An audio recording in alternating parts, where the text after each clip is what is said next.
नमो तस् भगवतो अरहतो सम्मा संबुद्दस्स। नमो तस् भगवतो अरहतो सम्मा संबुद्दस्स। नमो तस् भगवतो अरहतो सम्मा संबुद्दस्स। नमस्कार मित्रों, आइए धम्मपद यमकवज्ञ की 16वीं गाथा का अर्थ समझते हैं। 16वीं गाथा इस प्रकार है। इध मोदति पेच मोदति कत्तपुन्नो उभयत्थ मोदति सोमोदति सोपमोदति दिस्वा कम विशुद्धिमत्तिनो। इध यहाँ मोदत मुदित होता है, प्रसन्न होता है। पेच प्रेत मरने के बाद। कत्त पुण्यो, कत माने करके, पुण्यो माने पुण्य। उभयत दोनों लोकों में, इस जन्म में और अगले जन्म में भी मोदति प्रसन्न होता है। सा वो मोदति मोदित होता है, प्रसन्न होता है। पमोदति प्रमोदित होता है, अधिक प्रसन्न होता है। दिस्वा देख करके, दृष्टवा। कम विशुद्धि मत्तनो, कम धन विशुद्ध धन अत्तनो, अपना चरित्र अपना पवित्र कर्म देखकर। कम विशुद्ध मत्तनो, अपना विशुद्ध पवित्र, मत्तनो अपना कम कर्म।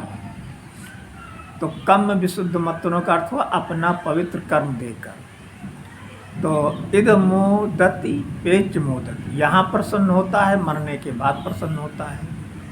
कत्त पुण्यो उभयत मोदति, पुण्य कर्म करने वाला लोक परलोक दोनों जगहों में प्रसन्न होता है, दोनों लोकों में प्रसन्न होता है।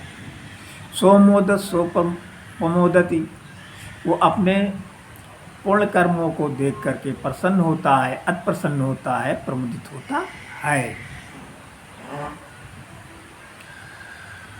पुण्यात्मा इस लोक में भी सुख पाता है और उस लोक में भी। इसको चुंद सुकरिक की कथा से समझते हैं। जैसा पिछली गाथा में बताया गया कि चुंद सुकरिक पाप कर्म के कारण वृद्धावस्था में सुकरिक सुअर की बोली बोलता, सुअर की तरह अपने शरीर को घसीटता तथा घर के अंदर की चीज़ें तोड़ फोड़ देता। उसके घर के लोग उसका मुंह बंद कर देते, पर वह मुंह खोल लेता था। उसकी चिल्लाहट इतनी तेज होती कि कभी कभी पड़ोसियों को रात में सोना भी मुश्किल हो जाता। घर से बाहर निकलता तो घर वाले उसे जान से मारने की धमकी देते, पर उस पर उसका कोई असर नहीं पड़ता।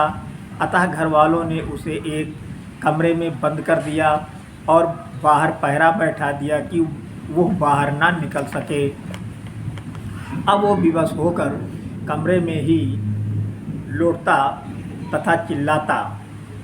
8वें दिन उसकी मृत्यु हो गई और वो नरक में जा गिरा। घर के बाहर से जब भिक्षुगण गुजरते तो सोचते कि घर के अंदर कोई सुअर बोल रहा है। उन्होंने बुद्ध को बताया कि सुकरिक 7 दिनों से लगातार सुअर मार रहा है। तब बुद्ध ने भिक्षुओं को समझाते हुए बताया, वो 7 दिनों से कोई सुअर नहीं मार रहा था, उसका कर्मफल पूरा होकर सामने आ गया था। वो जीवित रहते हुए यहीं पर नरक का भोग भोग रहा था। लोटपोट करता हुआ वो मर गया तथा नरक में जा गिरा है। तब बुद्ध ने ये दोनों गाथाएं कही। अतः हमें पाप कर्मों को छोड़कर पुण्य कर्म करना चाहिए, जिससे हम और हमारा जीवन प्रसन्न रहे। नमो बुद्धाय। यदि वीडियो पसंद आया हो तो लाइक शेयर और सब्सक्राइब करना ना भूलें। धन्यवाद। नमो बुद्धाय।